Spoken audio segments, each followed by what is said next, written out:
के महीने में ही शंकर भगवान पर क्यों चढ़ता है, उसका वैज्ञानिक कारण क्या है? श्रावण के महीने में शंकर भगवान पर गाय का दूध सबसे ज्यादा इसलिए चढ़ता है क्योंकि गाय हरा चारा खाती है। बारिश होने लगती है आषाढ़ से तो हरा चारा खाना गाय चालू कर देती है, और गाय जब हरा चारा खाती है तो उस हरे चारे में हो सकता है कोई जीव हो, कोई झिंगुर हो, कोई ऐसा जीव हो जहरीला, और वो गाय उस चारे को खाते खाते उसके शरीर में हरे चारे के रूप में वो विषधर जीव भी चला जाता है। जब विष अंदर जाता है तो गाय के रक्त के शरीर की नाड़ियों के माध्यम से दूध में मिल जाता है। इसलिए वैज्ञानिक कारण यह है कि गाय का जो दूध कच्चा निकलता था श्रावण के महीने में वो शंकर भगवान को समर्पित कर देते थे कि ये विष वाला दूध हमारे घर में कोई पिए ना। इसलिए शंकर भगवान को कच्चा दूध चढ़ता है, पका हुआ नहीं, क्योंकि कच्चा दूध अगर श्रावण के महीने में हम पिएंगे तो हो सकता है उसमें कोई जीव हो और वो हमारे भीतर जाए विष उत्पन्न कर दे। इसलिए श्रावण में पका हुआ दूध गर्म कर कर उसको पिया जाता है, पर शंकर भगवान को कच्चा समर्पित किया। विषधर को विष ही धारण हो सकता। शिव की आराधना दक्षिण की ओर से बैठकर उत्तर की ओर करें, पूर्व की ओर से बैठकर पश्चिम की ओर करें, पश्चिम की ओर से बैठकर पूर्व की ओर करें, उत्तर की ओर से बैठकर दक्षिण की ओर करें। शिवलिंग तो चारों तरफ से गोल है, उसका फल क्या क्या? प्रश्न अच्छा है, प्रश्न बहुत अच्छा है। पूर्व से पश्चिम की ओर, पश्चिम से पूर्व की ओर। अगर मान लो शिवालय में आप जा रहे हैं, आपका मुख पूर्व की ओर है, आप शंकर जी की आराधना कर रहे हैं, तो वो भाग भगवान शंकर पार्वती जी के साथ स्वीकार करते हैं। आप जो मांग रहे हैं वो मिलेगा, प्राप्त होगा। आपका मुख अगर पश्चिम में आप जाकर बैठ रहे हैं और पूर्व का मुख है तो आपको मिल रहा है, और पूर्व से पश्चिम की ओर यदि आपका मुख है और आप भगवान को कुछ दे रहे हैं तो वहां शंकर पार्वती और गणेश का स्मरण चढ़ाओगे, मिलेगा। उत्तर से दक्षिण की ओर मुख कर कर बैठकर आप शिव की आराधना कर रहे हो, कार्तिकेय, गणेश, पार्वती, शिव को प्राप्त कर रहे हो, आपका दिया गया भाग पितरों को भी प्राप्त होता।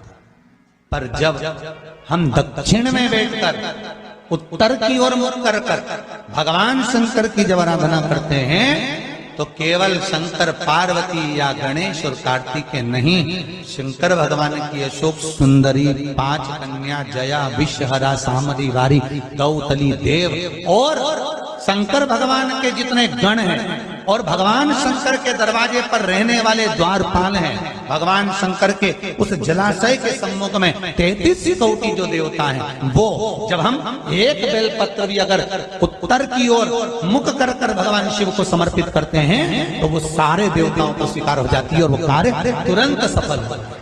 दक्षिण की ओर, दक्षिण में भगत बैठता है, उत्तर की ओर जलाधारी रहती है।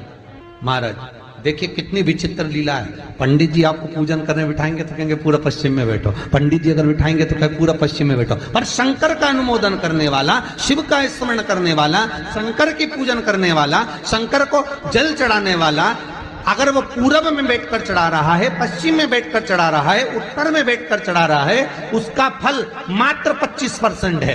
और शंकर को अगर दक्षिण में बैठकर उत्तर की ओर मुख कर जल चढ़ा रहा है तो उसका पुण्य 1000% है महाराज। उसका पुण्य आनंद में प्राप्त हो जाता है, उसको कम नहीं हो सकता, वो बढ़, उसमें कमता नहीं रहती। एक प्रैक्टिकल करके देखना, छोटा सा प्रैक्टिकल, छोटा सा है।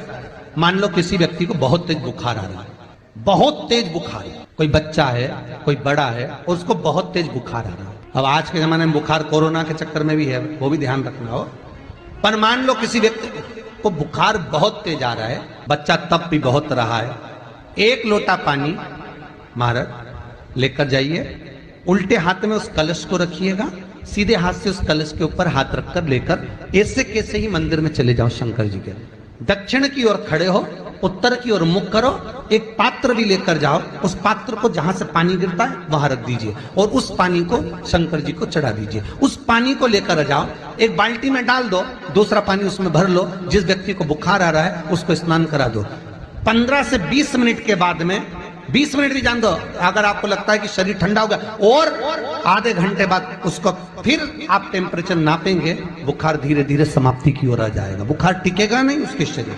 तांबे का लोटा जिसका मुख छोटा हो, गला लोटे का मुख छोटा हो, ऐसे लोटे से जब हम भगवान का अभिषेक या पूजन करते हैं तो उससे बीमारी समाप्त होती है, रोग छिन्न होता है। तांबे के लोटे से शंकर भगवान को दूध चढ़ाना चाहिए, नहीं चढ़ाना चाहिए? शास्त्र कहता है तांबे के लोटे से दूध चढ़ाने से पूत छिन्न होता है, इसलिए तांबे के लोटे से दूध ना चढ़ाएं। अगर दूध चढ़ाना है तो स्टील का पात्र ले लें, चांदी का पात्र ले लें, आदि दूसरे पात्र ले लें, पर तांबे के पात्र से दूध ना चढ़ाएं। फिर तुलसी के गमले में पानी बिना नहाए नहीं डालना चाहिए क्या? वैसे शिव महापुराण में एक बात अच्छी लिखी है और स्कंद पुराण में भी लिखी है कि यदि तुलसी और बेलपत्र, क्या क्या चीज, तुलसी और बेलपत्र बिना नहाए स्पर्श नहीं करना चाहिए। अगर बेलपत्र की पत्तियों को भी तोड़ना है, उतारना है, तुलसी के दल को भी उतारना है तो बिना नहाए ना उतारें। स्नान कर लिया हो तो तुलसी के दल को स्पर्श करें, तुलसी को स्पर्श करें या बेलपत्र को। बेलपत्र का भी स्पर्श बिना स्नान के नहीं किया जाता शिव महापुराण के अनुसार। समझ में आता है? सीधा बेलपत्र और उल्टा बेलपत्र समझ लेना, बहुत अच्छे से समझिएगा। शिव जी के सम्मुख में शंकर भगवान के शिवलिंग पर जब बेलपत्र चढ़ता है तो बेलपत्र का जो सीधा भाग होता है वो शिव जी के शिवलिंग पर होना चाहिए, उल्टा भाग ऊपर होना चाहिए। बहुत ध्यान से समझना हो। जब नंदीश्वर को बेलपत्र चढ़ाते हो, नंदी जो बाहर होता है उसको बेलपत्र चढ़ाते हो तो नंदी को दो जगह बेलपत्र चढ़ती है, आपको ध्यान में होगा। पहली बेलपत्र नंदी को जब चढ़ती है तो नंदी के सामने चढ़ती है, तो उसका बेलपत्री का जो डंडी का मुख है वो नंदी की ओर होता है और बेलपत्री की पत्ती का मुख शंकर जी की ओर होता है। समझ में आ रहा है सबको? डंडी का मुख, जैसे नंदी ऐसे बैठा है तो डंडी का मुख नंदी की ओर होगा, पत्ती का मुख शिव के, और ये सीधी की सीधी नंदी के सामने नीचे रखा जाती है, नंदी के सामने। और एक बेलपत्र जब नंदी के ऊपर चढ़ती है तो डंडी का मुख शिव जी के ऊपर होता है और इस पत्ती का मुख नंदी के सिर पर नंदी की ओर होता है। ये दोनों में बहुत अंतर है महाराज। जैसे कोई बच्चा कोई कंपटीशन एग्जाम के लिए जा रहा हो या कोई परीक्षा देने के लिए जा रहा हो, पढ़ाई करे, स्मरण करे, तैयारी करे, वो अपनी जगह पर है। और ऐसा नहीं होता कि बच्चे पढ़ते नहीं है या तैयारी नहीं करते हैं। इसके बाद भी अगर उनका इंटरव्यू में पास नहीं होते या एग्जाम में पास नहीं होते तो उसके लिए ये दोनों बेलपत्री बड़ी काम करती है। बहुत ध्यान देना, जो नंदी के सामने बेलपत्र रखकर जाना, शिव जी के सम्मुख में बेलपत्र रखकर जाना, मतलब नंदी के सम्मुख में जब रखाएगी तो डंडी जम के बोली है कहां होना चाहिए? नंदी की ओर। और जब ऊपर रखाएगी तो डंडी शिव की ओर हो। ये दो बेलपत्र रखकर शिव जी का स्मरण कर कर जाएं, कार्य सफलता की ओर बढ़ता है। कोई काम के लिए आप जा रहे हैं तो उसमें सफलता मिल जाती है, उसमें सफलता प्राप्त। शिव जी को बेलपत्र चढ़ा रहे हो, जो चिकना भाग है, सीधा भाग शिव जी के ऊपर, शंकर भगवान को। थाली में अगर शिवलिंग का निर्माण कर रहे हो, पार्थिव शिवलिंग का निर्माण कर रहे हो, तो थाली में जब बेलपत्र रखोगे तो सीधी रखोगे, फिर उसके ऊपर शिवलिंग का निर्माण। अगर आप निर्माण करते हैं पार्थिव शिवलिंग का और बनाते हैं। अब एक नियम बड़ा विचित्र है शंकर पर जल चढ़ाने का, जो भाव वर्णित किया जाता है कि हम शंकर को मंदिर में जाकर जल चढ़ाते हैं तो खड़े खड़े चढ़ाएं कि बैठकर चढ़ाएं। बहुत ध्यान देना साहब। शंकर में मंदिर में जाकर हम भगवान शंकर को जल चढ़ाएं तो खड़े होकर चढ़ाएं कि बैठकर चढ़ाएं। अब दो तरह का शिवलिंग है मंदिरों में, दो तरह का शिवलिंग का निर्माण होता है, ठीक है?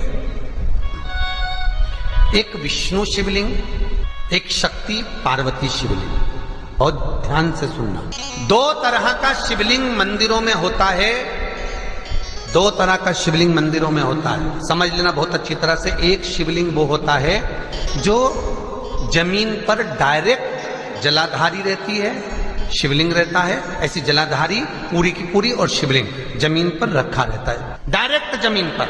आप जल ले जाकर चढ़ाए, निकल गया रास्ते से। एक शिवलिंग जो जमीन पर डायरेक्ट शंकर भगवान की जलाधारी और शिवलिंग रखा रहता है वो शक्ति शिवलिंग कहलाता है। माता पार्वती का हस्त कमल उस शिवलिंग के सम्मुख में, और दूसरा शिवलिंग एक डमरू जैसा होता है। एक डायरेक्ट नीचे रखा हुआ शिवलिंग और एक भगवान जो नीचे डमरू जैसी आकृति होती है, इस पे जो डमरू जैसा जो भाग बना होता है, ये भगवान विष्णु का हस्तकमल है, और ऊपर का जो भाग है वो भगवान ब्रह्मा का हस्तकमल है। इसको विष्णु शिवलिंग कहते हैं। आप शक्ति शिवलिंग का जब जब अभिषेक करें, बहुत ध्यान रखना अपनी जिंदगी में इस प्रसंग को।